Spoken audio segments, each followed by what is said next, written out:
কাউসার হোসাইন ভাই প্রশ্ন করেছে, দুনিয়ার প্রতি টান আমাদের আখেরাতের চিন্তা থেকে দূরে সরিয়ে দিচ্ছে, এমত অবস্থায় একজন মুসলিম হিসেবে আমাদের করণীয় কি? পরীক্ষায় আমি যদি আমার আহলিয়ার খাতা দেখে লিখি তাহলে আমার গুনাহ হবে কিনা, আর আমার আহলিয়া আমাকে দেখালে তারও গুনাহ হবে না সাদকা হবে? নাউজুবিল্লাহ।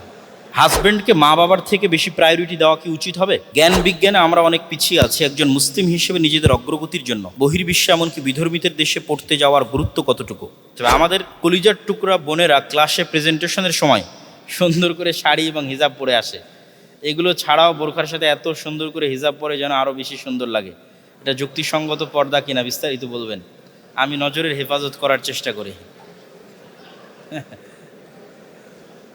পর্দা কালবে, আল হায়া ও মিনাল ঈমান। প্রথমত লজ্জা তৈরি হয় অন্তরে, এই লজ্জাটা বহিঃপ্রকাশ হয় কাপড়ে। আপনি যদি শুধু কাপড়কেই লজ্জা মনে করেন তাহলে আসল লজ্জা এখনো খুঁজে পাননি। আসল লজ্জা থাকে অন্তরে, এই লজ্জার বহিঃপ্রকাশ হয় কাপড়ে। তো অন্তরের লজ্জা থাকাটা হলো আগে সর্বপ্রথম, যে একজন মেয়ের অন্তরে লজ্জা আছে কিনা। এবং নির্লজ্জতা বা কাপড় না থাকা যে নির্লজ্জতা এবং অসম্মানের প্রতীক, তার সবচেয়ে বড় আলামত হচ্ছে আমাদের প্রথম যে শাস্তিটা দেওয়া হয়েছে সেই শাস্তিটা ছিল কাপড় না থাকা। আদম আলাইহিস সালাতু ওয়াস সালাম এবং হাওয়া আলাইহিস সালাতু ওয়াস সালাম যখন অপরাধ সংঘটিত করলেন তখন তাদের পরন থেকে কাপড় খুলে পড়ে গেল, জান্নাতের কাপড়। বাদাত সাওআতুহুমা, অপমান এটা। তাহলে কাপড় না থাকাটা অপমান, লজ্জাস্থান না ঢাকাটা অপমান। এবং ইসলামী খেলাফতে এটা দাসত্বের চিহ্ন ছিল। স্বাধীন সম্ভ্রান্ত পরিবারের মেয়েরা পর্দা করবে, দাসী পর্দা করতে পারবে না। তাহলে যে পর্দা করে বের হয়নি সে সম্ভ্রান্ত, স্বাধীন নয়। ইসলামী খেলাফতের আগের কথা বলতেছে। তাহলে কাপড়ের শান শওকত এবং মর্যাদার সাথে অন্তরের লজ্জা কানেক্টেড হতে হবে। আপনি বোরখা পরে আছেন বাহ্যিকভাবে, কিন্তু অন্তরে লজ্জা কাজ করতেছেন, আল্লাহর থেকে লজ্জা নাই। আপনার সাথে যে ফেরেশতা আছে ফেরেশতার থেকে লজ্জা নাই। দুনিয়ার লজ্জা আসল নয়, আল্লাহর থেকে লজ্জাই কিন্তু আসল। কেন আল্লাহ সুবহানাহু ওয়া তাআলা সবচেয়ে গায়্যুর। আল্লাহ বলেছেন আমি সবচেয়ে আত্মমর্যাদা সম্পূর্ণ। তো যখন আমার কোনো মুমিন বান্দা এবং মুমিন বান্দি কোনো অপরাধে লিপ্ত হয় তখন সবার আগে আত্মমর্যাদায় আঘাত লাগে আল্লাহর। উনি সবচেয়ে বেশি আত্মমর্যাদা সম্পন্ন, এই জন্য উনি লজ্জাস্থানের পবিত্রতাটাকে খুব গুরুত্ব দেয় আল্লাহ সুবহানাহু ওয়া তাআলা। এটাই পশু এবং মানুষের মধ্যে পার্থক্য তৈরিকারী। পৃথিবীতে প্রাণী, পশু এবং মানুষের মধ্যে যে মানুষ আল্লাহর আশরাফুল মাখলুকাত, শ্রেষ্ঠতম সৃষ্টিজীব, এটার পার্থক্য তৈরিকারী হচ্ছে লজ্জাস্থানের হেফাজত, অন্তরের লজ্জা। এটাই পার্থক্য। এবং শয়তান চায় মানুষকে তার মনুষ্যত্বের জায়গা থেকে নিচে নামিয়ে আনতে। একে কত নিম্ন লেভেলে নামানো যায়। তো যখন ছেলে মেয়েদের জেনা করে তখন একটু নিচের স্তরে নামে, যেটা নোবেল ভাই বলতেছিলেন। আর যখন ছেলে ছেলে অথবা মেয়ে মেয়ে জেনা করে তখন সর্বনিম্ন স্তরে নেমে যায় মনুষ্যত্বের জায়গা থেকে। শয়তান তখন ওকে আস্ত পশুতে পরিণত করে ফেলেছে। এবং শয়তান চায় এই ডিসরেসপেক্ট, ডিসগ্রেস মানুষকে করাতে। কেন? ওই যে প্রতিশোধ, মানুষকে সিজদা করার আদেশ। আল্লাহ মানুষকে সম্মানই দিয়েছে মানুষের লজ্জাস্থানের হেফাজতের জন্য। যে সম্মানের জায়গায় মানুষ দাঁড়িয়ে আছে তার জ্ঞান এবং তার লজ্জাস্থানের হেফাজতের জন্য। এই সম্মানটা শয়তানের সহ্য হয় না। তাহলে যখন আপনার অন্তরে লজ্জা তৈরি হবে তখন আপনি পোশাক আশাক ঠিক রাখার পাশাপাশি আপনার বয়ফ্রেন্ড, গার্লফ্রেন্ড, এই যে কালচার, এই কালচার থেকে আপনি নিজেকে হেফাজতে রাখবেন। আর যখন আপনার অন্তরে লজ্জা তৈরি না হবে তখন আপনি বাহ্যিক বোরখা পরে আছেন ঠিকই, কিন্তু আপনার বয়ফ্রেন্ড আছে, হোয়াটসঅ্যাপে কথা বলতেছেন, পার্কে দেখা করতেছেন, তাহলে অন্তরে লজ্জা নাই। অতএব পর্দা মূলত আগে অন্তরে তৈরি হতে হবে। এবং এইটার বহিঃপ্রকাশ এখন অটোমেটিক। যখন অন্তরে হায়া আসেনি তখন আপনি পর্দা করার পরেও বোরখার ডিজাইনের কথা বলেন, আরও যেগুলো আপনারা জিজ্ঞেস করেছেন, এগুলো অটোমেটিক মনের মধ্যে তৈরি হবে। কেন? শয়তান তো চায় মেয়েদেরকে অতি সহজে পথভ্রষ্ট করা যায়। শয়তান মেয়েদেরকে সবচেয়ে সহজে পথভ্রষ্ট করতে পারে। এই জন্য মেয়েদের পথভ্রষ্ট হওয়ার জন্য মেয়েরা আগে দায়ী নয়, মেয়েদের পথভ্রষ্ট হওয়ার জন্য আগে দায়ী পুরুষেরা। এটাই ইসলামের লজিক। এই জন্য আল্লাহ নবী বলেছে দায়ুস লা ইয়াদখুলুল জান্নাহ, দায়ুস জান্নাতে যাবে না। কেন? মেয়েকে তো সহজেই পথভ্রষ্ট করতে পারবে শয়তান। তাহলে মেয়ের উপরে দায়িত্বশীল পুরুষ যতক্ষণ আত্মমর্যাদা সম্পন্ন না হচ্ছে ততক্ষণ মেয়েদেরকে অতি দ্রুত পথভ্রষ্ট করা শয়তানের পক্ষে সহজ।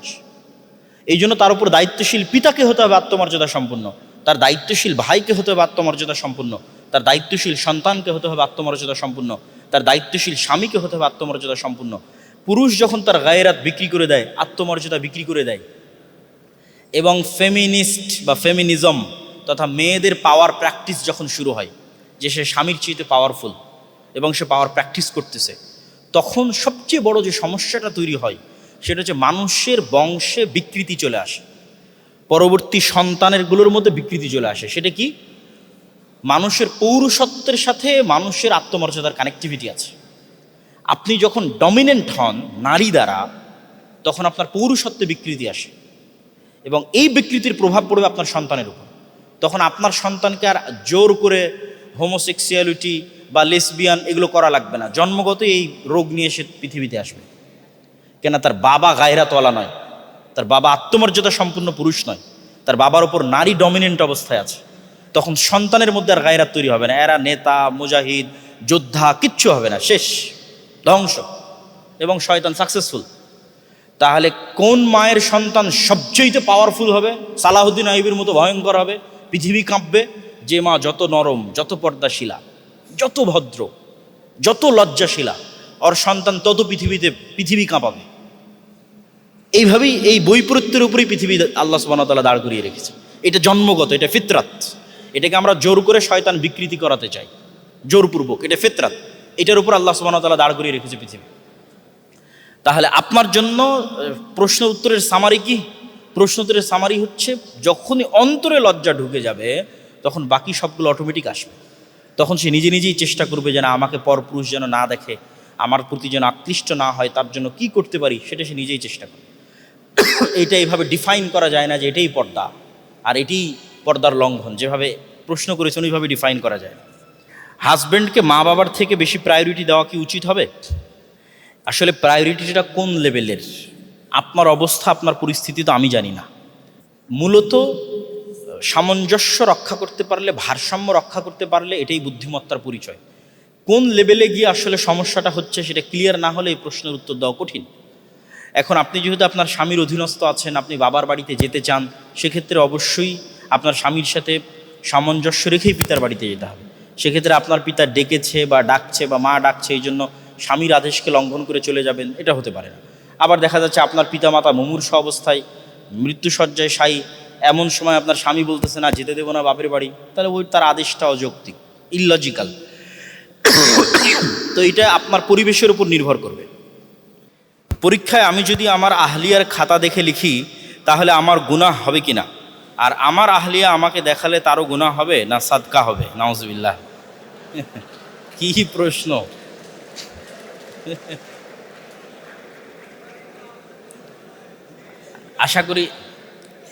আশা করি এটার উত্তর দেওয়ার প্রয়োজন নাই, তারপরেও বলি যে এখানে অন্যের হক নষ্ট করার বিষয়টা হচ্ছে আগে।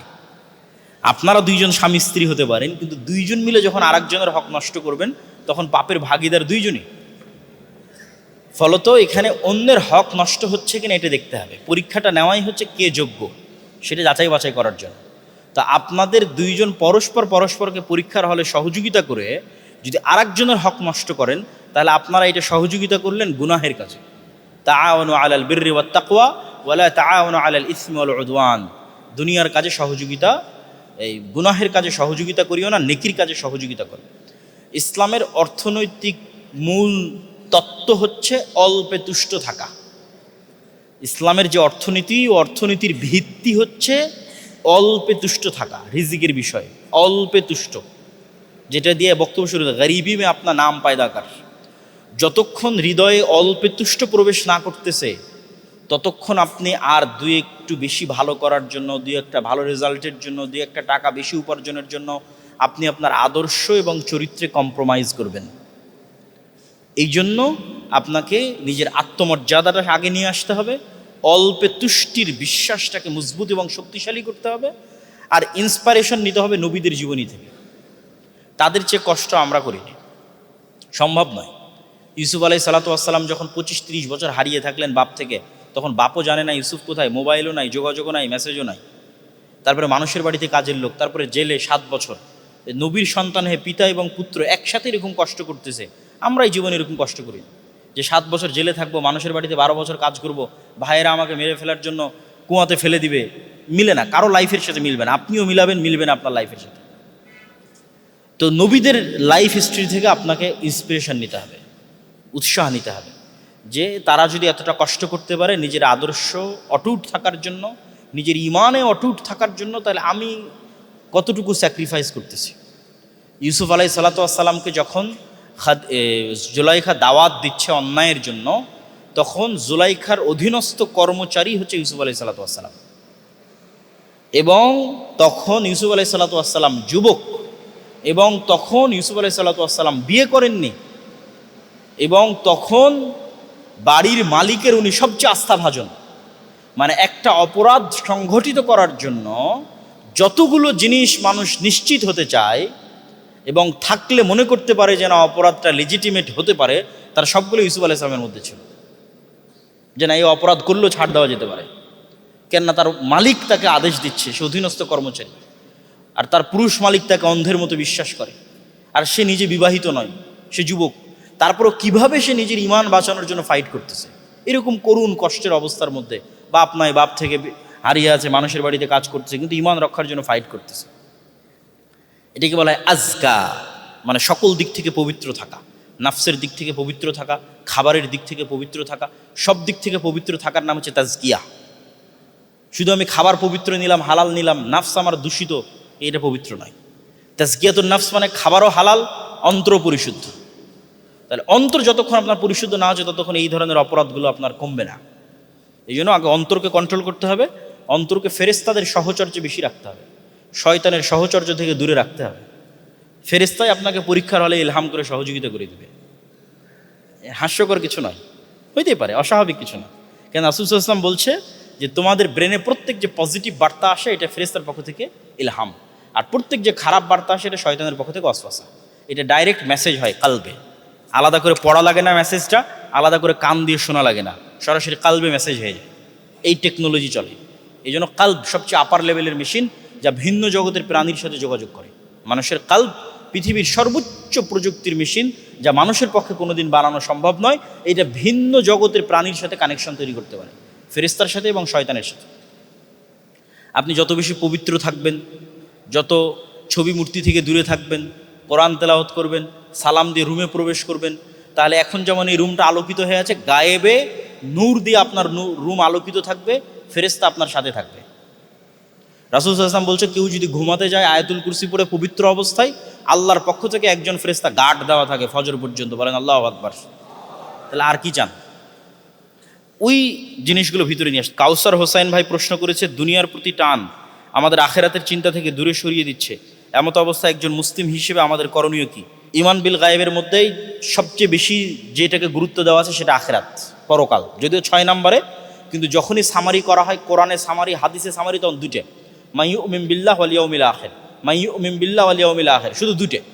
আল্লাহর উপর ইমান যার, পরকালে ইমান যার, মানে পুনরুত্থান, আল্লাহ পুনরায় সৃষ্টি করতে পারবে, এটার উপর ইমান যার। এই লাইফ কিছু নয়, প্রকৃত লাইফটা মূলত জান্নাত অথবা জাহান্নামের লাইফ। এইটা যে ইয়াকিনের লেভেলে বিশ্বাস করে, এই লাইফ তো শেষ হয়ে যাবে, সবাই জানে।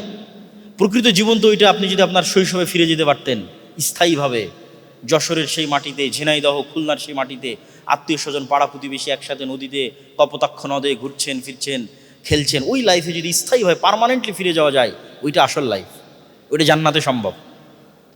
তো ওইটা সম্পর্কে এই জন্য কোরআন পরিপূর্ণ পরকাল দিয়ে। ওকে ওকে, ঠিক আছে ঠিক আছে, থ্যাংক ইউ, জাযাকাল্লাহ খাইর। তো পরকালের উপর ইয়াকিন ছাড়া আপনি দুনিয়ার গুরুত্ব এবং তুলনা মিলাতে পারবেন না। দুনিয়ার যে সবচেয়ে কষ্টে ছিল, ওকে জান্নাতে ঢুকানোর পরও বলা হবে না আমি তো কোনোদিন কষ্টেই ছিলাম না। আর দুনিয়াতে যে সবচেয়ে আরামে ছিল, ওকে জাহান্নামে দেওয়ার পরও বলে না আমি তো কোনোদিন আরামেই ছিলাম না। আর দুনিয়ার এই পুরো লাইফটা, 60 বছর 65 বছরের লাইফটা, পরকালে গিয়ে মনে হবে 1 সেকেন্ড, 2 সেকেন্ড, 5 সেকেন্ড। যেমন এখন আমাদের মনে হয় যে পিছনের 30 বছর কই চোখের পলকে পার হয়ে গেছে, এরকম চোখের পলকই পুরো লাইফ পার হয়ে যাবে। এবং পরকালে গিয়ে মনে হয় কই আমি তো 1 বছর মনে হয় দুনিয়াতে ছিলাম, কয়েক মাস মনে হয় দুনিয়াতে ছিলাম। তো পরকালের উপর জ্ঞান অর্জন করতে হবে এবং পরকালের উপর ইয়াকিন নিয়ে আসতে হবে যে আল্লাহ সুবহানাহু ওয়া তাআলা পুনরুত্থানে সক্ষম, এবং পুনরুত্থান বাস্তব, এবং পুনরুত্থান হবে, পুনরুত্থান ছাড়া মানুষের মতো এত দামি সৃষ্টিজীবের সৃষ্টি ব্যর্থ। আল্লাহ বলেছে আমি অকাজ করি না, মানে আউল ফাউল কাজ, সময় নষ্ট, টাইম ওয়েস্ট, এই কাজ করি না। কাজের উদ্দেশ্য আছে। যদি পরকাল না থাকে তাহলে মানুষ সৃষ্টির লাভ কি? দুনিয়াতে কোনো মানুষ বিচার পায় না, তো ওই মানুষটার বিচার কে করে দিবে? আপনি কোন কোন হত্যার, জুলাই আগস্ট হত্যার এখন পর্যন্ত বিচার হয়েছে? কোনো বিচার হয়েছে? হয়নি। কত রোজ হত্যা হচ্ছে, কে বিচার করবে? এগুলোর যদি বিচার না হয় তাহলে এই জীবনের অর্থ কি, এই পৃথিবীর অর্থ কি? এগুলোর বিচার আল্লাহ করবে। তখনই জীবনটা অর্থবহ হবে, অর্থপূর্ণ হবে, রিয়াল লাগবে। এটাই তো আল্লাহর হিকমা। অতএব পুনরুত্থানকে আপনি যত বাস্তব ফিল করতে পারবেন, কল্পনার জগতে যত অতীতে যেতে পারবেন। মারা যাবো এটা না, মারা গেছি, যত পাস্টে যাওয়া যায়। মারা যাবো বাদ, মারা গেছি, ব্যাস কিয়ামত হয়ে গেছে, জান্নাত জাহান্নামের ফায়সালা হয়ে গেছে। আমি সর্বনিম্ন স্তরের একটা জান্নাত পেয়েছি, সর্বনিম্ন স্তরের এক জান্নাতে বসে আছি। বসে থেকে আফসোস হচ্ছে যে সর্বোচ্চ স্তরের জান্নাতে আল্লাহকে সবসময় দেখা যায়, আর আমি যে জান্নাতে আছি এই জান্নাতে বছরকে বছর আল্লাহ সুবহানাহু ওয়া তাআলাকে দেখা যায় না। দুনিয়াতে যদি আরেকটু জিকির করতাম তাহলে আরেকটু উপর স্তরের জান্নাত পেতাম। দুনিয়ার 5 স্টার 3 স্টার এইগুলোর হোটেলের সার্ভিসের মানের যে পার্থক্য, এর চেয়ে ব্যাপক পার্থক্য তৈরি হবে জান্নাতের সার্ভিসে, জান্নাতের স্তরের সার্ভিসে। তখন জান্নাতে গিয়ে জান্নাতির আফসোস হবে যদি আরেকটু উপরের স্তরে জান্নাতে জায়গা পাওয়া যেত। জাহান্নামীদের কি আফসোস হবে ওইটা বলছি না, জান্নাতের নিম্ন স্তরে যে থাকবে তার আফসোসের কথা বলছি। এই পাস্ট ফিলিংয়ে চলে যেতে হবে, তাহলে না হলে মানুষ ওই যে ওমা নাকামু মিনহুম ইল্লা ইউমিনু বিল্লাহিল আজিজিল হামিদ, যাদেরকে আগুনে নিক্ষেপ করা হচ্ছে আর ওরা আগুনে চলে যাচ্ছে তবুও ঈমান বিসর্জন দিচ্ছে না, সূরা বুরুজের ঘটনা। এরা কেমনে পারতেছে যে আগুনের মধ্যে চলে যেতে? কেমনে সম্ভব? একটা মা তার কোলের সন্তান কিনা আগুনের মধ্যে চলে যাচ্ছে, কেমনে সম্ভব? ওদের এই লেভেলের ইয়াকিন তৈরি হয়েছে যে এই আগুনটাই জান্নাত। বলেন আল্লাহু আকবার।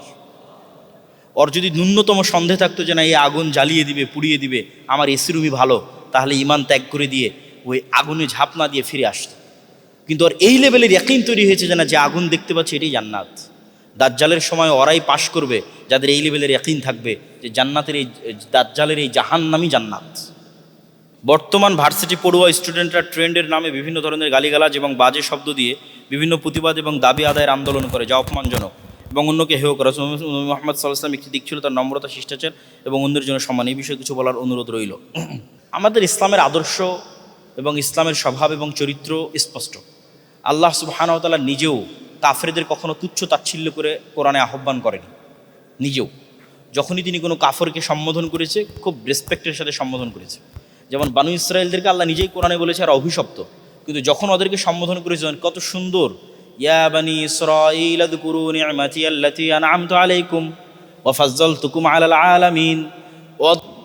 ওই কনটেক্সট ভিন্ন, কিন্তু স্বাভাবিক যখন দাওয়াতের কনটেক্সট তখন সম্মান। ফলত এই সম্মান রাসূল সাল্লাল্লাহু আলাইহি ওয়াসাল্লামের মধ্যে নিজেও ছিল। রাসূল সাল্লাল্লাহু আলাইহি ওয়াসাল্লামের অন্তরে যদি আবু সুফিয়ানের জন্য ব্যক্তিগত বিদ্বেষ থাকতো, যে আবু সুফিয়ান ইসলাম গ্রহণ করতেছেন, অতএব আজকে থেকে আমি বললাম এই আবু সুফিয়ান খাটো, আবু সুফিয়ান কানা, আবু সুফিয়ান টেরা, আবু সুফিয়ানের বউ এরকম, আবু সুফিয়ানের ছেলে মেয়ে এরকম, আরে ওর বাপ এরকম, আপনি নিশ্চিত থাকেন আবু সুফিয়ান যদি হক জানেও যে মোহাম্মদ নবী, জীবনে কোনোদিন ইসলাম গ্রহণ করবে না। বুঝেননি মনে হয় আমার কথা? মোহাম্মদ সাল্লাল্লাহু আলাইহি ওয়াসাল্লাম যদি তার পুরো লাইফে একবারের জন্য আবু সুফিয়ানকে ব্যক্তিগত আক্রমণ করত, আবু সুফিয়ান হক জানলেও মুসলমান হতো না। আমার কথা কি বোঝা গেছে? তার মানে রাসূল সাল্লাল্লাহু আলাইহি ওয়াসাল্লাম তার পুরো জীবনে কোনো কাফেরকে পার্সোনাল অ্যাটাক করেনি, তার কালব তাদের জন্য ফ্রেশ। ফলত আবু সুফিয়ান যখন মুহাম্মদ সাল্লাল্লাহু আলাইহি ওয়াসাল্লাম সত্য নবী, তখন তার ইগোতে বাঁধেনি। মুহাম্মদ সাল্লাল্লাহু আলাইহি ওয়াসাল্লাম তো ব্যক্তিগত অ্যাটাকই করেনি, অ্যাটাক তো হয়েছে আদর্শগত। কেন ইগোতে বাঁধবে? গিয়ে হাতে হাত রেখে মুসলমান হয়ে গেছে। বলেন আল্লাহু আকবার। রাসূল সাল্লাল্লাহু আলাইহি ওয়াসাল্লামের ওই আদর্শ যদি না আসে তাহলে আমরা কিভাবে দাওয়াত দেব বলেন? সম্ভব নয়। জ্ঞান বিজ্ঞানে আমরা অনেক পিছিয়ে আছি। একজন মুসলিম হিসেবে নিজেদের অগ্রগতির জন্য বহির্বিশ্বে এমনকি বিধর্মীদের দেশে পড়তে যাওয়ার গুরুত্ব কতটুকু? আল্লামা ইকবাল বলেছেন, নাহি মাকাম কি খুগর তবিয়তে আজাদ, হাওয়ায়ে সাইরে মিসালে নসিম পায়দাকার। আল্লামা ইকবাল বলছেন, পৃথিবীর স্বাধীন মানুষ নির্দিষ্ট জায়গার মুখাপেক্ষী নয়। পৃথিবীর স্বাধীন মানুষের আলামত হচ্ছে সে নির্দিষ্ট কোনো প্লেসের মুখাপেক্ষী নয়। হাওয়ায়ে সাইরে মিসালে নসিম পায়দাকার। সকালবেলা যে বাতাস চলে, এই বাতাস যেমন কোনো জায়গায় আটকে থাকে না, বাংলাদেশ পার হয়ে ভারত, ভারত পার হয়ে পাকিস্তানের কোনো বর্ডার নাই। তো আল্লামা ইকবাল বলছে তোমরা ওই রকম হয়ে যাও, সকালের প্রবাহিত বাতাসের মতো হয়ে যাও। নির্দিষ্ট জায়গার মুখাপেক্ষী থাকিও না। হাজার চশমা ফুটে তেরে সঙ্গে রাহ সে, যখনই আপনি মনে করবেন যে না এইটা না হলে, এই জায়গায় না হলে, মানে যশোরে চান্স না হলে, ঢাকায় চান্স না হলে, লাইফের বিভিন্ন লেভেলে যে এইটা না হলে মনে হয় আমার হবে না, আল্লামা ইকবাল বলছে না, তুমি কঠিন রাস্তায় অবলম্বন করো, যেটা অসম্ভব সেটাই ধরো। যখন ওই রাস্তায় চলা শুরু করবা, দেখবা তোমার এই কঠিন রাস্তায় চলতে গিয়ে আরও হাজারটা রাস্তা তৈরি হয়েছে। ওনার কবিতার ভাষায় আরও হাজারটা ঝর্ণা তৈরি হয়েছে। খুদি মে ডুবকে জরবে কলিম পয়দা কর, আত্মমর্যাদার সাগরে ডুব দিয়ে মুসার লাঠি তৈরি করো। মুসার লাঠি যেমন পাথরে আঘাত দিলে ঝর্ণা তৈরি হয়ে গেছে, এরকম কোথাও থামা যাবে না। উনি আরেকটা কথা বলেছে যেটা এই প্রশ্নের সাথে কানেক্টেড, নিশা হ্যায় জিন্দা কৌমোं का कि बदलती रहती है इनके सुबह शाम तकदीरें, नए शाम पैदा कर नए सुबह पैदा कर। উনি বলছেন গোলাম দাস কওমের এটাই আলামত যে তাদের সকাল সন্ধ্যা একরকম থাকে। দাস, কৃতদাস এবং গোলামদের আলামত হচ্ছে তাদের প্রতিদিনের সকাল এবং সন্ধ্যা একরকম। মরু বিদুইন, মরু যাযাবরের সকাল সন্ধ্যা কোনোদিন একরকম নয়। আল্লাহর নবীর মৃত্যুর পর এই যে সাহাবীরা বের হয়েছে মক্কা থেকে, এই মরু যাযাবর আর মরু বিদুইনের সকাল সন্ধ্যা কোনোদিন এক থাকে? অসম্ভব। এরা স্বাধীন। আজ এখানে আছে তো আজকে নতুন প্রবলেম, কাল ওখানে আছে তো কাল ওখানে আর এক নতুন প্রবলেম, কাল আর এক দেশে গেছে ওখানে আর এক নতুন প্রবলেম, ডেইলি নতুন প্রবলেম, নতুন ফাইট। নয় শুভ শাম পায়দাকার, প্রত্যেক দিন নতুন সকাল আর নতুন সন্ধ্যা তৈরি করো। কিসের চাকরি? মুসলমানরা কোনোদিন চাকরিজীবী ছিল না। মুসলমানরা চাকরিজীবী মানেই তো সকাল সন্ধ্যা একরকম, সকাল সন্ধ্যা একরকম, ডেইলি রুটিন একরকম। এটা স্বাধীন মানুষের আলামত না। তাহলে নির্দিষ্ট জায়গায় সীমাবদ্ধ থাকা যাবে না, আবার কাফের দেশে স্থায়ীভাবে বসবাস করা যাবে না, ঠিক আছে? বরং ফাইট অব্যাহত রাখতে হবে, সামনের দিকে এগিয়ে যাওয়ার। প্রত্যেক বন্ধ রাস্তায় নতুন রাস্তা তৈরি হবে। আল্লাহ সুবহানাহু ওয়া তাআলা আমাদের কবুল করুক, আল্লাহুম্মা আমিন। মুসলিমদের পুনরুত্থান, যদি পুরো বিষয়বস্তুর সারমর্ম করি, মুসলিমদের পুনরুত্থান কিভাবে সম্ভব, এই টপিকই প্রমাণ করছে যে আজকে মুসলিমরা তাদের স্বর্ণযুগে নাই, বরং আজকে তাদের গোলামি এবং দাসত্বের যুগ চলমান আছে।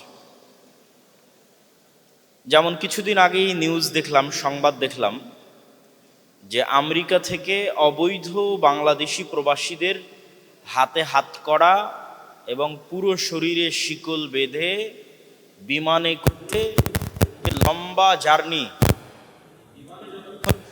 জার্নির মধ্যে হাতকড়া খুলে দেয়নি, হাত পায়ের শিকল খুলে দেয়নি।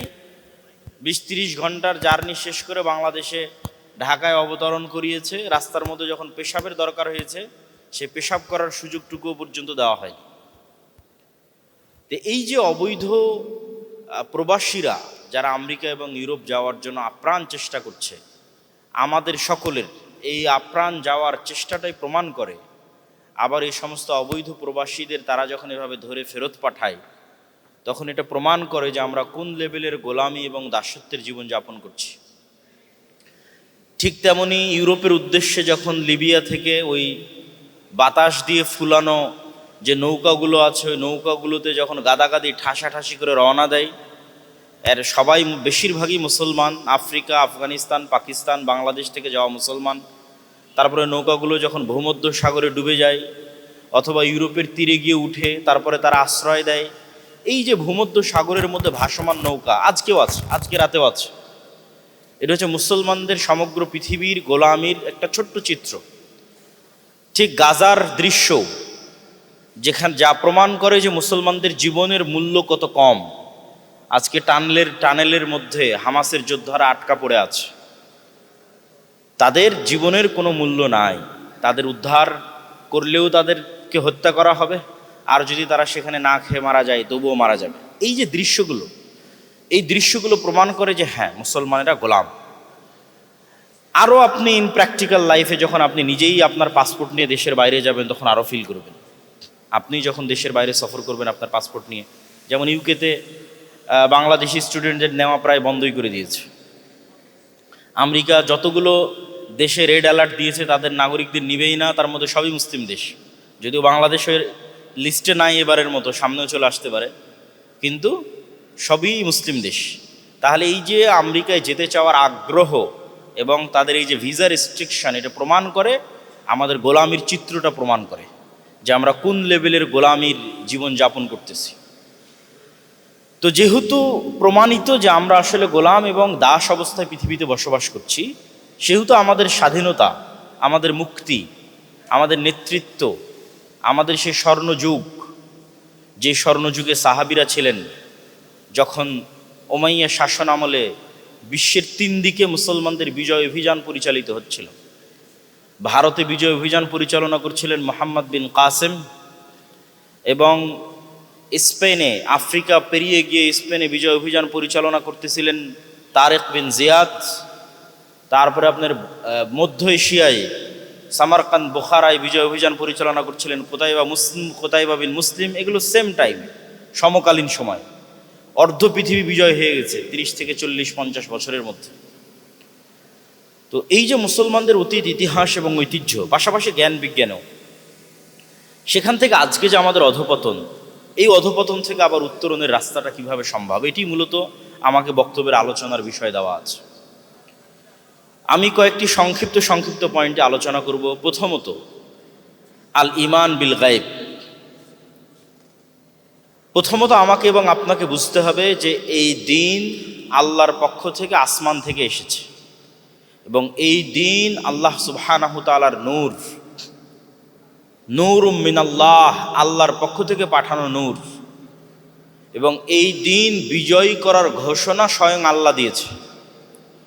ইউরিদুনা লিউতফিউ নূরাল্লাহ ওয়াল্লাহু মুতিম্মু নূরিহি ওয়ালাউ কারিহাল কাফিরুন ওয়ালাউ কারিহাল মুশরিকুন। এই দিন আল্লাহর নূর, আল্লাহর নূরকে পৃথিবীর কাফেরেরা ফু দিয়ে নিভিয়ে দিতে চায়। আল্লাহ নিজে কোরআনে বলেছেন, ইতফিউ, ফু দিয়ে নিভিয়ে দিতে চায়। আর আল্লাহ এই নূরকে সমগ্র পৃথিবীতে বিজয় করবেন, প্রতিষ্ঠিত করবেন, যদিও কাফের এবং মুশরিকরা বাধা দেয়। তাহলে এই বিশ্বাস থেকে আমাকে এবং আপনাকে বের হয়ে আসতে হবে যে এই দিন বিজয় হওয়ার জন্য আমার এবং আপনার মুখাপেক্ষী না। ইসলাম বিজয়ী হওয়ার জন্য বাংলাদেশের মুসলমানদের মুখাপেক্ষী নয়। ইসলাম তো বিজয়ী হবেই, এটা তো আল্লাহর ওয়াদা। ওয়াল্লাহু লা ইখলিফুল মিআদ। আর আল্লাহ মিথ্যা কথা বলেন না, আল্লাহ ওয়াদা ভঙ্গ করেন না, অসম্ভব। তো যেহেতু আল্লাহ সুবহানাহু ওয়া তাআলা শতভাগ সত্যবাদী এবং তার ওয়াদা পূরণে শতভাগ ওয়াদা পূরণকারী, তো অবশ্যই এটা হবে। তাহলে এটা হওয়ার জন্য আমাদের মুখাপেক্ষী দ্বীনে ইসলাম নয়। আমরা যদি ওই সফলতার যাত্রী যারা হবে, সেই যাত্রী হতে চাই, ওই গর্বিত প্রজন্ম হতে চাই, তাহলে আল্লাহর থিওরির সাথে আমাদের কাজ মিলতে হবে। আমি নিজে নিজে একটা থিওরি ডেভেলপ করে নিলাম যে জোর করে ইসলামকে বিজয়ী করে দিব, হবে না। আমাকে মনে করতে হবে যে না, ইসলাম বিজয় করার দায়িত্ব সম্পূর্ণরূপে আল্লাহ সুবহানাহু ওয়া তাআলা, এটা আল্লাহ নিজে নিয়ে রেখেছে। যেই লজিকে ইসলাম বিজয় হবে ওই লজিকও আল্লাহ দিয়ে রেখেছে। অতএব আমি নিজে থেকে কিছু তৈরি করব, সেটা হবে না। ওইটা নিজের ভিতরে নিয়ে এসে আমাকে মনে করতে হবে আমি যেন ওই গর্বিত যাত্রীর সঙ্গী হতে পারি, ওই গর্বিত প্রজন্মের সঙ্গী হতে পারি যাদের হাত দিয়ে বিজয়টা হবে। তো ওই লজিকটাই হচ্ছে গায়েবী লজিক, অদৃশ্যের লজিক, যার সাথে দুনিয়ার লজিক মিলবে না। দুনিয়ার লজিক আপনি চিন্তা করবেন একরকম, রেজাল্ট আসবে আর এক রকম। আর গায়েবের লজিক যেভাবে সেট করা আছে ওইটা অনুযায়ী আপনি কাজ করবেন, রেজাল্ট 10 দিন পরে আসবে, 20 দিন পরে আসবে, কিন্তু শতভাগ 100% আসবে। তো ওই গায়েবের ওপর আপনার যতক্ষণ ইয়াকিন তৈরি না হচ্ছে যে না এটাই রাস্তা, এটাই পথ, এটাই পদ্ধতি, ততক্ষণ পর্যন্ত আপনি রাস্তা খুঁজে পাবেন না। অন্ধকারের রাস্তা শুধু হাতাড়াতেই থাকবেন। তাহলে প্রথমত পরিপূর্ণরূপে আল্লাহর সামনে আত্মসমর্পণ করা এবং আল্লাহ সুবহানাহু ওয়া তাআলার কাছেই জানতে চাওয়া যে সেই গায়েবী রাস্তা কোনটা, যেটা দিয়ে ইসলামের বিজয় সম্ভব, ওইটা দিয়েই সম্ভব হবে। ওইভাবেই আল্লাহ সুবহানাহু ওয়া তাআলা ডেভেলপ করে রেখেছে। সেটা জানার চেষ্টা করতে হবে আল্লাহ সুবহানাহু ওয়া তাআলার কাছ থেকে, নবীর হাদিস থেকে, আল্লাহ সুবহানাহু ওয়া তাআলার কোরআন থেকে, নিজে থেকে নয়। তো গায়েবের উপর ইয়াকিন, এটি আল্লাহ সুবহানাহু ওয়া তাআলা পবিত্র কোরআন মাজিদে বলছেন, যালিকাল কিতাবু লা রাইবা ফীহি হুদাল লিল মুত্তাকিন আল্লাযীনা ইউমিনুনা বিল গায়ব। যারা গায়েবের উপর ইয়াকিন রাখে, ওয়া বিল আখিরাতি হুম ইউকিনুন, যারা পরকালে ইয়াকিন রাখে। যেমন আমার পূর্বে আলোচক বলছিলেন ফেরেশতারা অদৃশ্য, আলোর গতি, বিভিন্ন সায়েন্টিফিক ব্যাখ্যা এবং বিশ্লেষণ উনি তুলে ধরতেছিলেন, যার মধ্যে ফেরেশতাদের কথা উনি উল্লেখ করেছেন যে এখানে ফেরেশতারা আছে। তো ফেরেশতারা গায়েবের অংশ। যে সমস্ত গায়েবের বিষয়ের উপর ঈমান আনা, ইয়াকিন লাভ করা প্রত্যেক মুমিনের জন্য জরুরি, তার 2 নম্বরে আছে ফেরেশতা। 1 নম্বরে আল্লাহ, আমানতু বিল্লাহ ওয়া মালাইকাতি, আল্লাহর ফেরেশতা। তো ফেরেশতাদের সম্পর্কে যদি আপনি রাসূল সাল্লাল্লাহু আলাইহি ওয়াসাল্লামের হিস্ট্রি উঠান, রাসূল সাল্লাল্লাহু আলাইহি ওয়াসাল্লামের হিস্ট্রি উঠালে আপনি দেখবেন যে ফেরেশতারা কি পরিমাণ সাহাবীদের সাথে এবং আল্লাহর নবীর সাথে বাস্তব লাইফে কানেক্টেড ছিল, যেটা আমাদের কাছে মনে হবে যে না, আমাদের তো ওই লেভেলের ইমানই নাই। যেমন রাসূল সাল্লাল্লাহু আলাইহি ওয়াসাল্লাম বলছেন, সাদ বিন মুআজ একজন বিখ্যাত সাহাবী, যুবক বয়সে খন্দকের যুদ্ধে মৃত্যুবরণ করেছেন। আওস এবং খাজরাজ গোত্রের প্রধান ছিলেন। তার জানাজার দিন আল্লাহর নবী বলছে, শোনো, ফুতিহাত আবওয়াবুস সামা, আসমানের সব দরজা আজকে খুলে দেওয়া হয়েছে। ওয়া শাহিদাহু সাবউনা আলফা মিনাল মালাইকা, আর সাদ বিন মুআজের জানাজায় 70,000 ফেরেশতা অংশগ্রহণ করেছে। আল্লাহু আকবার। মানে আসমান থেকে 70,000 ফেরেশতা পৃথিবীতে নেমে এসেছে সাদ বিন মুআজের জানাজায় আল্লাহর নবীর সাথে সাহাবীদের সাথে অংশগ্রহণ করবে। তাই যখন সাদ বিন মুআজের জানাজার লাশ খাটলি উঠানো হচ্ছে, তখন মানুষের কাছে সেটা ভারী মনে হচ্ছে। জানাজাতুহু কানাত সাকিলাতান আলাল কওম। তো রাসূল সাল্লাল্লাহু আলাইহি ওয়াসাল্লাম উত্তরে বলছেন, আজকে সাদ বিন মুআজার এই খাটলি এবং এই লাশের সাথে এত বেশি পরিমাণে ফেরেশতা ভিড় করে আছে যে ফেরেশতার ভিড়ের কারণে লাশ ভারী হয়ে গেছে। এগুলো তো গায়েবের কথা উনি বলতেছে। জাবির বিন আব্দুল্লাহ, ওনার পিতা উহুদের যুদ্ধে শহীদ হয়েছে, অনেক কন্যা সন্তান রেখে, অনেক ঋণ রেখে। তো জাবির বিন আব্দুল্লাহ কাঁদতেছে তার পিতার লাশের পাশে দাঁড়িয়ে। রাসূল সাল্লাল্লাহু আলাইহি ওয়াসাল্লাম বলছেন, লিমাযা তাবকি, কেন কাঁদতেছো? মা জালাতিল মালাইকাতু তুজিল্লু বিআজনিহাতিহা, তোমার পিতার লাশকে ফেরেশতারা তাদের ডানা দিয়ে ছায়া দিয়ে রেখেছে। বলেন আল্লাহু আকবার। এগুলোর চাইতেও আরো বাস্তব, আরো কানেক্টেড, রিলেটেড হাদিস শুনেন। হানজালা রাদিয়াল্লাহু তাআলা আনহু, উনি উহুদের যুদ্ধে শহীদ হয়েছে। তার স্ত্রী এবং তার মায়ের মারফতে জানা গেছে তার উপর গোসল ফরজ আছে। সাহাবীরা রাসূল সাল্লাল্লাহু আলাইহি ওয়াসাল্লামকে গিয়ে বললেন যে হানজালাকে গোসল দিতে হবে, সাধারণত শহীদদের গোসল দেওয়া হয় না। তো রাসূল সাল্লাল্লাহু আলাইহি ওয়াসাল্লাম বলছেন যে, ইন্নাল মালাইকাতা তুগাসসিলু সাহিবাকুম, ইন্না সাহিবাকুম তুগাসসিলুহুল মালাইকা, তোমাদের সাথী বন্ধু হানজালাকে ইতিমধ্যেই ফেরেশতারা গোসল দিয়ে ফেলেছে। আল্লাহু আকবার। এটা কতটা কানেক্টেড, রিলেটেড, ইনস্ট্যান্ট যে একটা মানুষকে গোসল দিতে হবে, আল্লাহর নবী বলতেছেন এই মানুষকে গোসল ফেরেশতারা দিয়ে ফেলেছে। বদরের যুদ্ধের দিন এক সাহাবীর বর্ণনা অনুযায়ী যে তিনি দেখছেন তার 2 পাশে শাদীদ ও বিয়াজিস সিয়াব, সাদা ধবধবে কাপড় পরে 2 জন ব্যক্তি ভয়ঙ্কর যুদ্ধ করতেছে। ওনার হাদিসের ইবারত, মা রাআইতুহুমা ক্বাবলু ওয়ালা বা'দ, আমি এই 2 জনকে মদিনায় আগেও কোনোদিন দেখিনি, পরেও কোনোদিন দেখিনি। মদিনা অনেক স্মল সিটি, আজকেও অনেক স্মল সিটি, অনেক ছোট্ট নগরী। আজ থেকে 1400 বছর আগে 700 থেকে 1000 মানুষ মদিনায় থাকতো। তো আমি এই 2 জনকে আগেও কোনোদিন দেখিনি, পরেও কোনোদিন দেখিনি। তারা আশাদ্দাল কিতাল, ভয়ঙ্কর যুদ্ধ করতেছিল। রাসূল সাল্লাল্লাহু আলাইহি ওয়াসাল্লামকে গিয়ে যখন বলা হলো যে আমি এরকম দেখলাম 2 জন ব্যক্তি ভয়ঙ্কর যুদ্ধ করতেছে, আল্লাহর নবী বললেন, এরা স্বয়ং জিব্রাইল আর মিকাইল অবতীর্ণ হয়েছে বদরের মাঠে যুদ্ধ করার জন্য। আল্লাহু আকবার। যে এই 2 জন স্বয়ং জিব্রাইল এবং স্বয়ং মিকাইল। আরো বাস্তব, আরো জ্যান্ত উদাহরণ নেন। খন্দকের যুদ্ধ শেষ করে রাসূল সাল্লাল্লাহু, এটা আয়েশা রাদিয়াল্লাহু তাআলা আনহার বর্ণনা, রাসূল সাল্লাল্লাহু আলাইহি ওয়াসাল্লাম বাড়ির মধ্যে ঢুকেছেন। ওয়াজা আসসালাহ ওয়াগতাসালা, অস্ত্র রেখে দিয়েছেন, গোসল করবেন, ফ্রেশ হবেন। ইতিমধ্যে জিব্রাইল উপস্থিত হয়েছে। জিব্রাইল উপস্থিত হয়ে বলছে, আপনি অস্ত্র রেখেছেন, আমরা এখনো অস্ত্র রাখিনি। কেন অস্ত্র রাখুনি? 3টে ইহুদি গোত্র বিট্রে করেছে, বানু কুরাইজা, বানু কায়নুকা, বানু নাজির। এই 3টে গোত্রের গাদ্দারির শাস্তি দিতে হবে। জিব্রাইলের আদেশ পেয়ে রাসূল সাল্লাল্লাহু আলাইহি ওয়াসাল্লাম সাহাবীদের বললেন, যুদ্ধ এখনো শেষ হয়নি, আবার বের হও।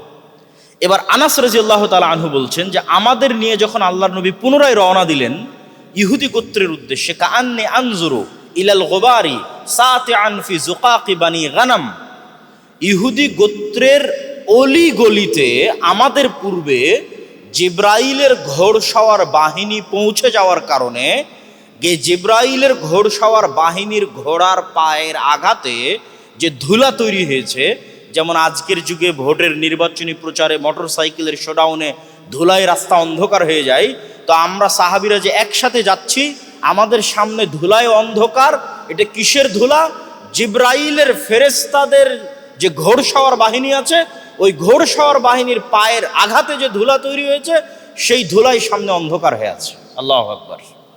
কত জীবন্ত উদাহরণ যে ফেরেশতারা তাদের সাথে যুদ্ধ করতেছে, আসমান থেকে নেমে এসেছে, তার কত বাস্তব উদাহরণ। এগুলো দিয়ে শুধু হাদিস পরিপূর্ণ নয়, আল্লাহ সুবহানাহু ওয়া তাআলা নিজে কোরআন মাজিদে বলছেন, ফাস্তাজাবা লাকুম রাব্বুকুম আন্নী মুমিদ্দুকুম বিআলফিম মিনাল মালাইকাতি মুরদিফিন। আমি আল্লাহ তোমাদের সহযোগিতায় আসমান থেকে 1000, 3000, 5000 করে ফেরেশতা অবতীর্ণ করেছি। ফেরেশতাদের আরও বাস্তব। রাসূল সাল্লাল্লাহু আলাইহি ওয়াসাল্লাম একদিন মসজিদে বসে আছে, এরকম মাজমা, একজন ব্যক্তি ঢুকলো, ঢুকে বলল, মাল ইসলাম, মাল ইমান, মাল ইহসান, কিয়ামত কখন হবে? আল্লাহর নবী উত্তর দিল, বিদায় নিল। আল্লাহ নবী বললেন, জানো কে এসেছিল? তো বলে না। তার গায়ে সফরেরও চিহ্ন নাই, তাকে আমরা চিনিও না। আর এই মরুভূমির যুগে বাহির থেকে একটা মানুষ আসবে, চেনা যাবে না, তো কে তিনি? স্বয়ং জিব্রাইল এসেছিল তোমাদেরকে শেখানোর জন্য। নবী ছাড়াও মানুষ ফেরেশতাকে দেখতে পারে। বানু ইসরাইলের 3 জন ব্যক্তি, অন্ধ, কুষ্ঠরোগী এবং টাক, এই 3 জনের কাছে ফেরেশতা গেছিল পরীক্ষা নেওয়ার জন্য। লম্বা ঘটনা, সহিহ বুখারী। একজন ব্যক্তি বানু ইসরাইলের একদিন রাস্তায় হাঁটতেছে, আকাশ থেকে আওয়াজ হচ্ছে, ইসকি হাদিকাতা ফুলান, সহিহ বুখারীর হাদিস, অমুকের বাগানে বৃষ্টি বর্ষণ করো। ওই ব্যক্তি দেখলো মেঘখণ্ড উড়ে গিয়ে একটা নির্দিষ্ট বাগানে বৃষ্টি বর্ষণ করতেছে। ওই ব্যক্তিও পানির নালা ধরে ধরে ওই জমিনে গিয়ে দেখে একজন ব্যক্তি আবাদ করতেছে। বলে, তোমার নাম কি? তো বলে, আমার নাম এই। বলে, আমি তো তোমার নাম আকাশে শুনলাম, তুমি এমন কি করো যে তোমার নামে আকাশে আওয়াজ হয় যে অমুকের জমিতে পানি বর্ষণ করো? বলে, আমি তো তেমন কিছু করি না, আমার জমি থেকে যা উৎপাদিত হয় 1 ভাগ আবার এই জমিতেই বিনিয়োগ করি, 1 ভাগ দিয়ে নিজের সংসার চালাই, আর 1 ভাগ আল্লাহর রাস্তায় দান করে দিই। আল্লাহু আকবার! তাহলে ফেরেশতাদের সাথে মানুষের অস্তিত্ব এতটাই কানেক্টেড, এতটাই বাস্তব, এতটাই রিলেটেড যে আপনাকে হাদিসের পর হাদিস এবং আয়াতের পর আয়াত শুনিয়ে শেষ করা যাবে না। রাসূল সাল্লাল্লাহু আলাইহি ওয়াসাল্লাম বলছেন, আজকে আমার বাড়িতে জিবরাইল আসেনি। কেন আসেনি? ছবি ছিল। লা তাদখুলুল মালাইকাতু ফি বাইতিন ফিহি সুওয়ারুন আও কালব। রহমতের ফেরেশতা যারা, একদল ফেরেশতা তো আপনার সাথে আছে 24 ঘন্টা, একটা ফেরেশতা যেটা হচ্ছে বন্ধু ফেরেশতা, যে ইলহাম করে, এটা একটু পরে আসতেছে। তো রহমতের ফেরেশতা ওই বাড়িতে প্রবেশ করে না যেখানে ছবি মূর্তি আছে, যেখানে কুকুর আছে। রাসূল সাল্লাল্লাহু আলাইহি ওয়াসাল্লাম বলছেন, আল্লাহ নবী বলছেন, আমাকে জিব্রাইল এত পরিমাণে মেসওয়াক করতে বলে, আমার মুখের গন্ধ জিব্রাইলকে কষ্ট দেয়। মেসওয়াক করতে করতে মাড়ি ছিলে গেছে। রাসূল সাল্লাল্লাহু আলাইহি ওয়াসাল্লাম বলছেন, তোমরা মসজিদে পেঁয়াজ এবং রসুন খেয়ে যাবা না, কেননা পেঁয়াজ এবং রসুনের গন্ধ ফেরেশতাদের কষ্ট দেয়। তাহলে কি পরিমাণ এগুলো একটা আর একটার সাথে কানেক্টেড, এগুলো সব গায়েবের লজিক। এই জন্য আপনার সাথে ফেরেশতার বন্ধুত্ব এবং আপনার সাথে শয়তানের বন্ধুত্ব ইন রিয়াল লাইফ, এটা কতটুকু সত্য আপনার পিতামাতার অস্তিত্বের চেয়ে সত্য, আপনারা যখন এখানে বসে আছেন এর চেয়ে সত্য, আমি যে এখানে বক্তব্য দিচ্ছি এর চেয়ে সত্য। কেননা আমরা মানুষ যখন প্রথম সৃষ্টি হয়েছি তখন আর এক মানুষের সাথে পরিচিত হয়নি। ওয়াইজ ক্বালা রাব্বুকা লিল মালাইকাতি ইন্নী জাইলুন ফিল আরদি খলিফা ক্বালু আতাজআলু ফিহা মান ইফসিদু ফিহা ওয়া ইয়াসফিকু দিমা ওয়াইদ কুলনা লিল মালাইকাতি ইসজুদু লি আদম ফাসাজাদু ইল্লা ইবলিস আবা ওয়াস্তাকবারা ওয়া কানা মিনাল কাফিরিন। মানুষ যখন প্রথম সৃষ্টি হয়েছে তখন চোখ খুলে আগে ফেরেশতার জিনকে দেখেছে, কোনো মানুষকে দেখেনি। তাহলে মানুষের সাথে মানুষের বন্ধুত্ব আগে নয়, মানুষের সাথে ফেরেশতার বন্ধুত্ব আগে, আর শয়তানের বন্ধুত্ব আগে। আদম আলাইহিস সালাম সৃষ্টি হওয়ার পর আগে হাওয়াকে দেখেনি, আগে তার সন্তান হাবিল কাবিলকে দেখেনি, আল্লাহ পরিচয় করায় দেয়নি। আগেই পরিচয় হয়েছে ফেরেশতার সাথে, আগেই পরিচয় হয়েছে ইবলিসের সাথে, জিন এবং শয়তানের সাথে। অতএব ভিন্ন জগতের এই 2 প্রাণীর সাথে মানুষের কালবের রিলেশন খুবই কানেক্টেড, খুবই বাস্তব। এবং মানুষের কাল পৃথিবীর সবচেয়ে আপার লেভেলের মেশিন, এর চাইতে ভয়ঙ্কর মেশিন কোনোদিন মানুষ তৈরি করতে পারবে না। যেমন মানুষের ব্রেন পৃথিবীর সুপার কম্পিউটারের চাইতেও সুপার। এই মগজের পরল দিয়ে, যেমন একটা মানুষের মগজের পরল দিয়ে সারা পৃথিবী কয়েকবার মোড়ানো যাবে। মানুষ যদি অন্তত 500 বছর জীবিত থাকতো, 1000 বছর জীবিত থাকতো, তবুও ব্রেন ফাংশন করতো। কিডনি দুর্বল হয়ে যেতে পারে, মানুষের হার্ট দুর্বল হয়ে যেতে পারে, মানুষের লিভার দুর্বল হয়ে যেতে পারে, কিন্তু এইটার হায়াত 500 থেকে 1000 বছর। যেমন নূহ আলাইহিস সালাম যখন জীবিত ছিল তার ব্রেন অতদিনই ফাংশন করেছে। তো ব্রেন খুব ভয়ঙ্কর। আমরা যেটা চোখ দিয়ে দেখতেছি এটাই সিসি ক্যামেরা, যেটা কান দিয়ে শুনতেছি এটাই সাউন্ড রেকর্ডার, এগুলো সব ব্রেনে সেভ হয়ে থাকতেছে। শুধু ডাটা ট্রান্সফার করার পারমিশন দিতে হবে আল্লাহ সুবহানাহু ওয়া তাআলাকে। এই জন্য আল্লাহ কোরআনে বলেছে কাফা বিনাফসিকাল ইয়াউমা আলাইকা হাসিবা, আজকে তোমার বিচার করার জন্য তুমিই যথেষ্ট, কেন তোমার ব্রেনেই তো সব সেভ হয়ে আছে, যা দেখেছো তাও সেভ হয়ে আছে, যা শুনেছো তাও সেভ হয়ে আছে। আলাদা করে হিসাব করার কি দরকার? আলাদা তো কোনো হিসাবের দরকার নাই। যেমন ডক্টর নাবিল ভাই বলতেছিলেন আলোর কথা, যে আলো কত স্পিডে ছুটে যায়। আমরা যদি আলোর গতির চেয়ে বেশি গতি অর্জন করি এবং আজ থেকে যদি 15 বছর আগে ফিরে যাই বেশি গতি অর্জন করে, আর মোবাইলের মতো যন্ত্র যদি ওখানে সেট করি, তাহলে 15 বছর আগে আমি কি করেছি তা লাইভ দেখতে পাবো, আর কি বলেছি ওই আওয়াজ নিজেই শুনতে পাবো। এগুলো একটাও হারায় না তো। আর যদি 1400 বছর আগে ফিরে যেতে পারে আলোর গতির চেয়ে বেশি গতি নিয়ে, তাহলে বদরের যুদ্ধও লাইভ দেখা যাবে, আল্লাহ নবীর হাদিসও লাইভ শোনা যাবে। তাহলে একটা আমি রাতের অন্ধকারও গল্প করতেছি, ওটাও থেকে যাচ্ছে, রাতের অন্ধকারে কাজ করতেছি, ওটাও থেকে যাচ্ছে। এগুলো একটাও হারায় না। তাহলে আল্লাহ সুবহানাহু ওয়া তাআলাকে আলাদা করে হিসাব করার জন্য উনি কীভাবে হিসাব করবেন উনি জানেন, উনি এগুলোর মুখাপেক্ষী নয়। কিন্তু বর্তমান সায়েন্স তো বলতেছে মানুষের হিসাব নেওয়া কত কঠিন কোনো কাজ নয়, অত্যন্ত সহজ কাজ। যে কেউ চাইলে মানুষের খুব কঠিনভাবে হিসাব নিতে পারবে। তো আমরা কি বলতেছিলাম, গায়েব, ফেরেশতা গায়েব, পরকাল গায়েব। এই গায়েবের ওপর যখন আপনার সর্বোচ্চ লেভেলের ইয়াকিন তৈরি হবে, এবার আপনার জন্য বিজয়ের রাস্তা খুলে যাবে। গায়েবের ওপর ইয়াকিন ছাড়া বিজয় সম্ভব নয়। অতীতে কোনো নবী বিজয় লাভ করেনি, ভবিষ্যতে কেউ করতে পারবে না। Full stop. আল্লাহর গায়েবী মদদ ছাড়া দুনিয়াবী শক্তি দিয়ে নবীদের বিজয় হয়নি। আল্লাহর গায়েবী মদদ ছাড়া দুনিয়াবী শক্তি দিয়ে মুসলমানদের বিজয় হয়নি, অতীতে কোনো দিন হয়নি, ভবিষ্যতে কোনো দিন আল্লাহর গায়েবী মদদ ছাড়া দুনিয়াবী শক্তি দিয়ে মুসলমানদের বিজয় হবে না। এটা ফুল স্টপ। অতএব গায়েবী মদদ কেমনে আসবে, ওই কার্যকরণের সূত্র পূরণ করতে হবে, ওই কার্যকরণের শর্ত ফিল আপ করতে হবে, যাতে গায়েবী মদদ আসমান থেকে নেমে আসবে। যেমন মুসা আলাইহিস সালামের জন্য এসেছে, যেমন যেমন ঈসা বিন নুনের জন্য এসেছে, যেমন দাউদ এবং তলুতের জন্য এসেছে, যেমন মুহাম্মদ সাল্লাল্লাহু আলাইহি ওয়াসাল্লামের জন্য এসেছে। তারা সব গায়েবী মদদে বিজয়ী হয়েছে। প্রত্যেক যুদ্ধে তারা দুনিয়াবী দিক থেকে দুর্বল। মুহাম্মদ সাল্লাল্লাহু আলাইহি ওয়াসাল্লাম বদরে দুর্বল, ওহুদে দুর্বল, খন্দকে দুর্বল। মুসা আলাইহিস সালাম ফেরাউনের কাছে কেমন দুর্বল, এটা আমি আর এক বক্তব্যে বিস্তারিত বলেছি, আজকে সময় নাই, সংক্ষিপ্ত করতে চাই। আজকে আপনাদের এই যশোরের যে কোনো একটা গ্রামের কৃষক ডোনাল্ড ট্রাম্পের চেয়ে যা দুর্বল, তার চেয়ে শতগুণ, হাজার গুণ দুর্বল মুসা আলাইহিস সালাম ফেরাউনের চেয়ে। এটার ব্যাখ্যা বিশ্লেষণ আমার আর এক বক্তব্যে দেওয়া আছে। এটা ইম্পসিবল পৃথিবীর লজিকে যে মুসা বিজয়ী হবে আর ফেরাউন পরাজিত হবে, অসম্ভব। আজকের গাজার মানুষের বিজয় ওই লেভেলের অসম্ভব নয়, মুসার বিজয় ফেরাউনের উপর যেই লেভেলের অসম্ভব। আজকে গাজার মানুষ ইসরায়েলের তুলনায় যা দুর্বল, তার চেয়ে হাজার গুণ দুর্বল আল্লাহর নবী মুসা ফেরাউনের তুলনায়। তাহলে মুসা বিজয় হয়েছে কি দিয়ে? দুনিয়াবিদে না, দুনিয়াবিদে অসম্ভব, গায়েবের লজিকে বিজয় হয়েছে। ওই শর্ত পূরণ করলে বিজয় হবে। মুসার কালবে গায়েবের উপর ইয়াকিন আছে। হাতের লাঠি সাপ হওয়া মুসা নিজে চোখে দেখছে, এই জন্য সব নবীকে গায়েবের আলামত দেখানো হয় যাতে ইয়াকিন তৈরি হয়। মুহাম্মদ সাল্লাল্লাহু আলাইহি ওয়াসাল্লামের মেরাজের সফর গায়েবের উপর ইয়াকিন। উনি মেরাজের মাধ্যমে জান্নাত জাহান্নাম সব দেখে ওনার যেই লেভেলের ঈমান আমাদের হবে না। ঈসা আলাইহিস সালাতু ওয়াস সালাম মৃত মানুষের গায়ে হাত দিয়ে বলছে বিসমিল্লাহ বিইজনিল্লাহ, মৃত মানুষ জীবিত হয়ে যাচ্ছে। এটা গায়েব, আমরা জীবনে কোনোদিন দেখিনি মৃত মানুষকে জীবিত হতে।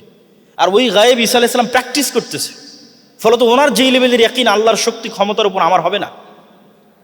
তো ঠিক তেমনি মুসা আলাইহিস সালাতু ওয়াস সালামের হাতের লাঠি, যেটা উনি 10-15 বছর থেকে ব্যবহার করে আসতেছে, জান্নাত থেকে আসা স্পেশাল কোনো লাঠি নয়, ওইটা সাপ হয়ে যাচ্ছে। তখন উনি ক্লিয়ার বুঝে গেছে দুনিয়াতে আমরা যা দেখি তা আসল নয়, আল্লাহর ক্ষমতা এবং শক্তির সামনে সব জিরো। লা হাওলা ওয়ালা কুওয়াতা ইল্লা বিল্লাহ, এই বাক্যে জিরো করা হয়েছে। পৃথিবীর সকল ক্ষমতা সকল শক্তিকে শূন্য মার্ক দেওয়া হয়েছে এই বাক্যে, যে লা হাওলা, নেই চুল পরিমাণ ক্ষমতা, সরিষা সম পরিমাণ ক্ষমতা, অন পরিমাণও ক্ষমতা, জিরো পরিমাণও ক্ষমতা নাই আল্লাহর শক্তি এবং আল্লাহর ক্ষমতা ছাড়া। সব শক্তি সব ক্ষমতাকে জিরো মার্ক দেওয়া আছে। তাহলে ওই লেভেলের ইয়াকিন নবীদের তৈরি করা হতো। আজকের এই বিজ্ঞানের যে যাত্রা, এটাও কিন্তু গায়েবকে উন্মোচনের এক প্রকার যাত্রা। 100 বছর আগের মানুষ জানতো না যে আমার এই বক্তব্য এখানে আওয়াজ দিব আর এখন আমেরিকায় গিয়ে বাজবে। এখন আমার আওয়াজ কিন্তু আমেরিকায় বাজতেছে।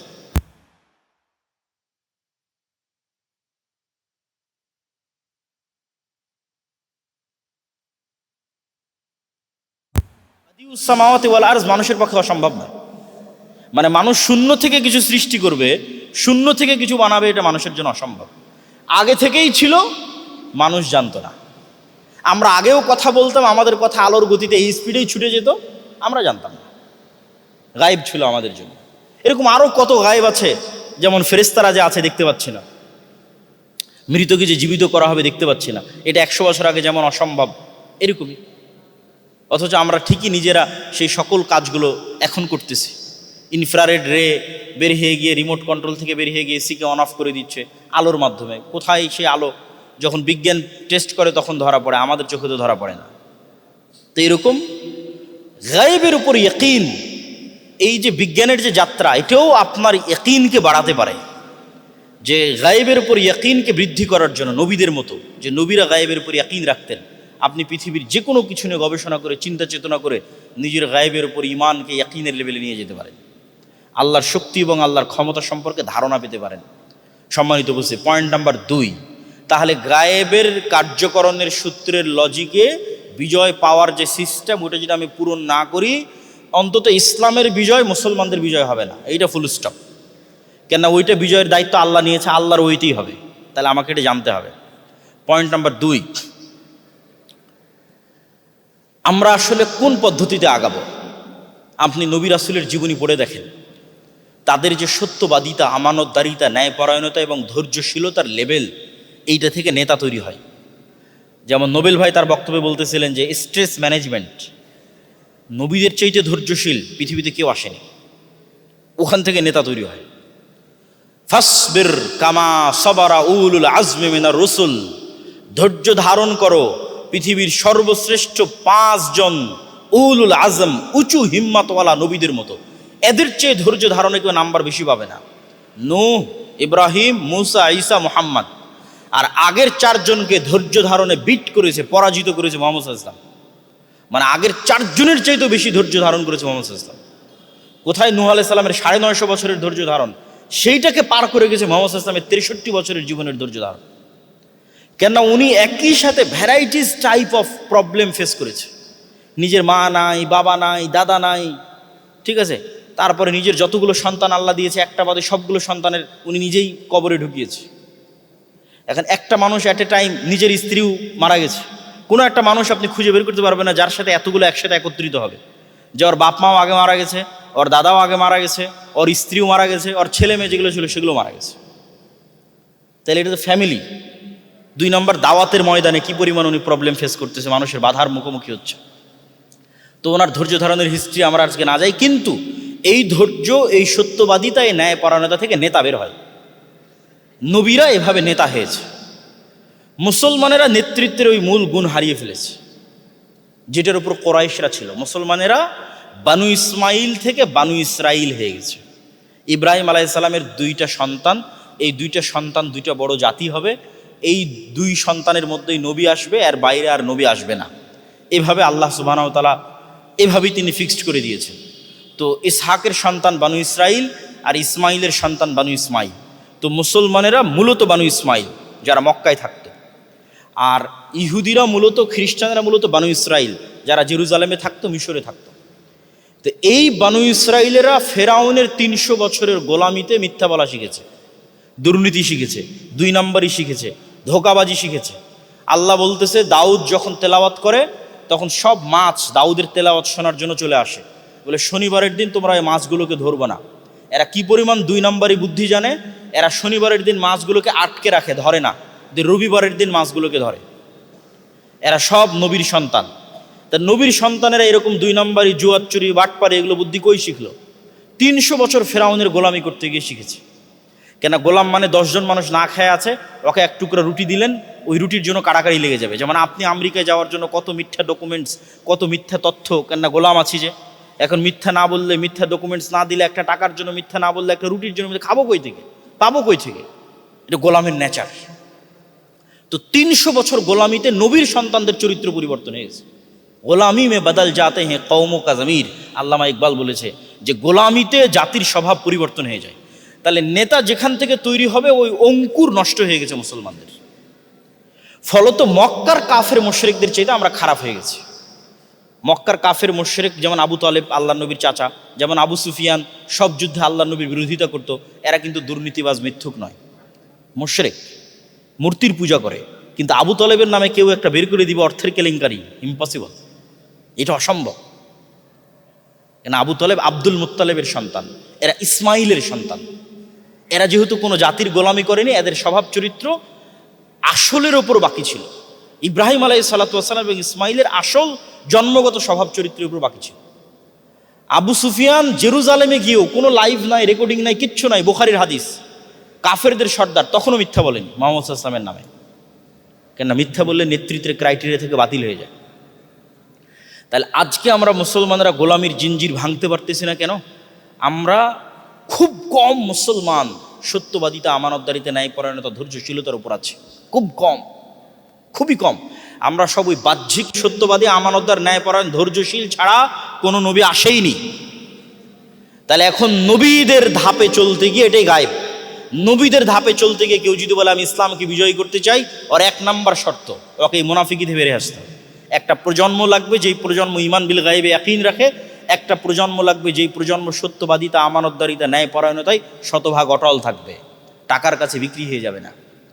এই জন্য আল্লামা ইকবাল বলেছে, গরিবি মে আপনার নাম পায়দা কর, খুদি না বেচ, গরিবি মে আপনার নাম পায়দা কর। আত্মমর্যাদা বিক্রি করিস না, আত্মমর্যাদা সম্পন্ন গরিব হওয়ার মধ্যে নাম পায়দা কর। এমন আত্মমর্যাদা সম্পন্ন গরিব হ যে ধনী রাজা বাদশাহ পর্যন্ত কাঁপবে।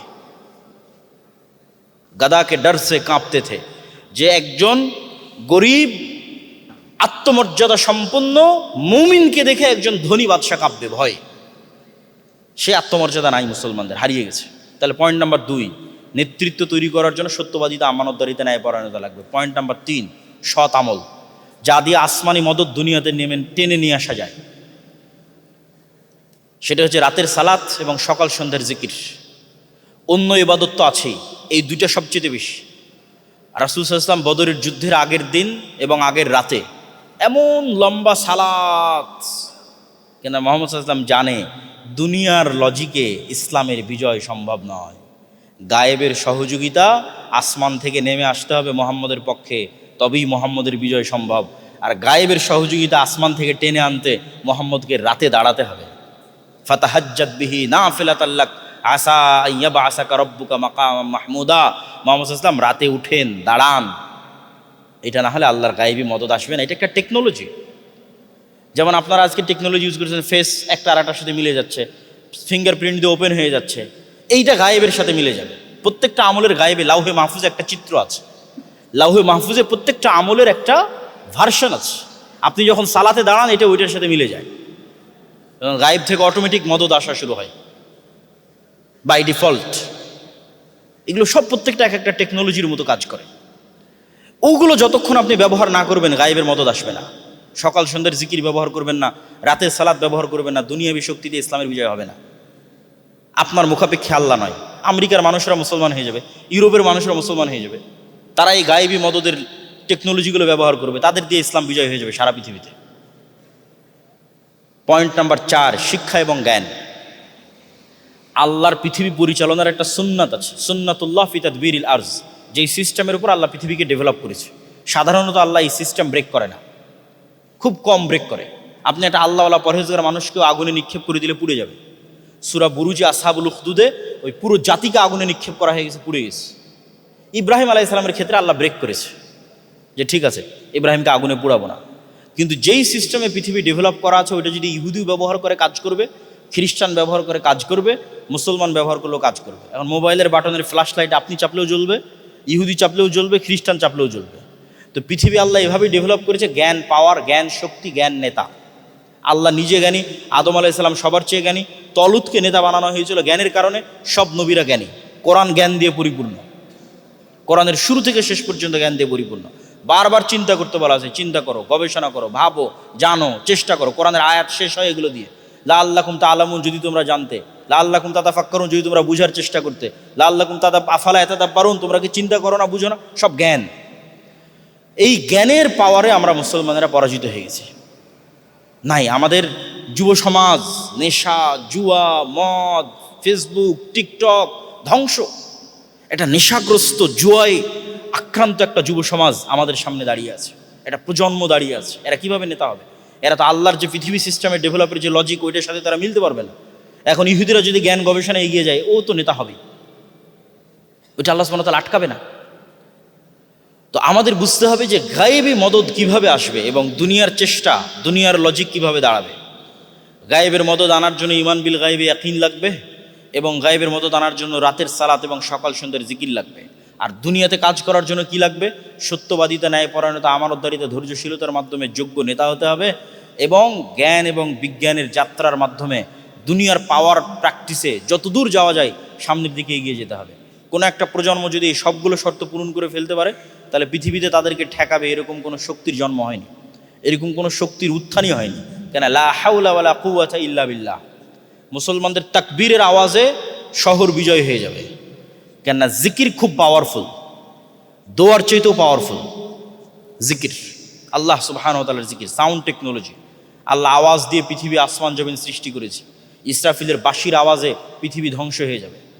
সব জীব জন্তু, কীট পতঙ্গ, জড়বস্তু, জড় পদার্থ সব তাসবিহ পাঠ করছে। 24 ঘন্টা আওয়াজ হচ্ছে, এই মাইক থেকে আওয়াজ হচ্ছে, কাঠ থেকে আওয়াজ হচ্ছে, জামা থেকে আওয়াজ হচ্ছে।